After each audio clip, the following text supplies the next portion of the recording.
Bonjour à tous, j'espère que vous allez bien. Dans cette vidéo je vais vous expliquer pourquoi Call of Duty Mobile est le meilleur jeu du monde entier. Pour commencer, c'est un jeu très populaire qui a déjà plus de 100 millions de téléchargements dans le monde entier. Et comme vous pouvez le voir ici, vous pouvez vous connecter avec votre compte Facebook si vous le souhaitez, ou bien tout simplement vous connecter en tant qu'invité, mais vos données ne seront pas sauvegardées si vous changez d'appareil.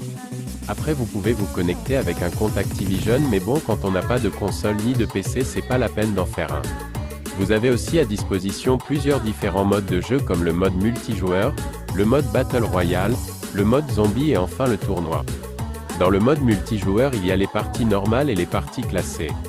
Généralement les parties normales, il y a moins de joueurs que dans les parties classées. Bien sûr, je recommande les parties classées pour avoir plus de fun à jouer, mais si t'es un débutant, tu peux commencer par les parties normales où tu vas tomber généralement contre l'IA du jeu. L'idéal serait de commencer à s'entraîner dans le camp d'entraînement pour apprendre à utiliser les touches tactiles du jeu et aussi à utiliser les armes, car toutes les armes du jeu ont leur propre type de gameplay. Vous pourrez profiter pour customiser vos touches tactiles afin d'avoir le meilleure expérience de jeu possible. En vous entraînant, vous adopterez petit à petit les réflexes qui vous permettront de tirer quand vous croisez un ennemi. Puis vous irez dans des parties normales où il y a généralement que des IA pour avoir votre première expérience de jeu. Une fois que vous vous sentez prêt à affronter des joueurs de même niveau que vous, vous pouvez rejoindre les parties classées où vous verrez à quel point c'est amusant d'affronter des adversaires qui s'amusent à tromper l'ennemi.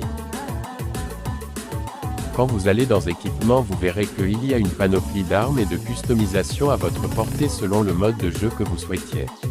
Vous verrez ici qu'il y en a en tout genre, que ce soit fusil d'assaut, mitraillette, fusil de précision, fusil à pompe, fusil tactique, pistolet, roquette, et même les armes de corps à corps. Vous pouvez tout tester et puis après choisir votre arme préférée. Pour ma part, ce sera les fusils à pompe et les snipers, car je préfère largement soit tuer en un coup, soit me faire tuer si je rate ma balle, ou si j'ai pas le temps de la placer, du coup c'est beaucoup plus fun pour moi. Personnellement, je vous recommande de commencer avec une mitraillette car c'est le type d'arme la plus mobile du jeu, ce qui vous permettra d'interagir rapidement si vous n'avez pas encore les réflexes. Vous pouvez aussi suivre certaines chaînes YouTube qui font du contenu sur le jeu qui peut vous permettre d'améliorer votre niveau de jeu et de voir ce qu'un pro est capable de faire.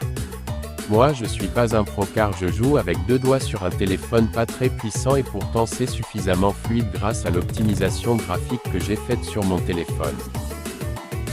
Je vous conseille de faire les réglages de votre jeu en allant dans paramètres car tout le monde ne peut pas jouer de la même façon. Vous pouvez grossir vos touches ou les rétrécir et même les faire disparaître de l'écran ou réduire leur visibilité et bien sûr les déplacer où ça vous arrange. Puis vous sauvegardez avant de quitter une fois que c'est fait. En ce qui concerne des autres paramètres qui sont aussi importants à régler, je vous conseille ceci, mais encore une fois cela dépend de votre façon de jouer au jeu. Pour les paramètres graphiques, je vous conseille de les baisser au maximum et d'augmenter au max les FPS pour avoir une meilleure performance de jeu. Il vaut mieux avoir un jeu fluide au maximum qu'un jeu beau qui lag un peu, et dans un jeu de tir, croyez-moi que la fluidité a son importance car très souvent les ennemis peuvent être plus rapides que vous.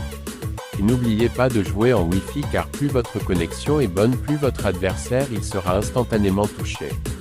Et bien sûr vous pouvez y jouer avec votre manette si vous en avez une, mais moi je préfère jouer tactile car pour moi c'est plus facile comme ça. Un dernier paramétrage que je vous conseille, c'est d'aller dans le gestionnaire de téléchargement, et vous verrez qu'il y a beaucoup de données à télécharger, mais vous n'êtes pas obligé de tout les faire. Ça prend beaucoup de place, du coup je vous conseille de faire comme moi et de télécharger seulement les composants que vous utilisez dans le jeu. Moi j'ai pris que les recommandés avec quelques cartes comme Shipment et bien sûr tous les skins des personnages et des armes du jeu afin de voir ce que les autres jouent. Cela me permet aussi d'avoir du contenu varié vu que je ne joue pas le mode Battle Royale ou le mode Zombie. Et puis en faisant ça vous libérez de l'espace sur votre téléphone, ce qui peut éviter que votre téléphone surchauffe inutilement. Pour ceux qui se demandent combien d'espace prend le jeu à 100% de son contenu, eh bien ça prend à peu près 30 Go de stockage.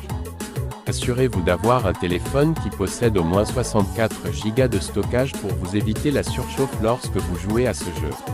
Il y a du contenu payant sur le jeu comme tous les autres jeux gacha, mais sachez que sur ce jeu mobile en particulier, ce que vous payez est garanti sans doublon, du coup vous ne perdez pas votre argent investi. De plus, je vous recommande de prendre le pass de combat qui ne vous coûtera que la maudite somme de 3 € afin d'avoir des skins de saison qui se réinitialisent tous les 1 mois et demi à peu près. De plus, le pass de combat vous rembourse les crédits que vous avez payés pour que vous puissiez reprendre un nouveau pass de combat lors de la future saison d'après. Mais ce n'est pas obligé de le prendre, vous pouvez avoir tous les armes du jeu gratuitement, et même quelques skins de personnages gratuitement à partir de certains événements qui viennent régulièrement dans le jeu. Ce jeu se différencie des autres jeux mobiles car de mon expérience je sais à quel point c'est pénible de payer pour ne pas obtenir ce que l'on souhaite. Mais pour s'amuser il faut savoir que les joueurs de ce jeu sont extrêmement compétitifs, donc à vous de vous adapter selon votre rang de classement et de trouver votre style de jeu favori. Franchement pour moi ce jeu mobile est le plus complet jeu gratuit que vous pouvez trouver sur Play Store. Et c'est mis à jour très régulièrement, il n'y a pas moyen de s'ennuyer avec ce jeu, il faut juste savoir accepter de se faire battre par meilleur que soi au lieu de rager et d'abandonner alors que vous auriez pu vous entraîner et vous améliorer pour revenir plus fort. Le plus important pour moi c'est de tuer au moins 3 adversaires par partie car vous verrez comme moi que même si vous vous faites battre par les adversaires et bien au moins vous avez abattu quelques-uns, et petit à petit ça s'améliorera. C'était tuto.astuce.méthode. Like et abonne-toi et à très vite pour une nouvelle vidéo.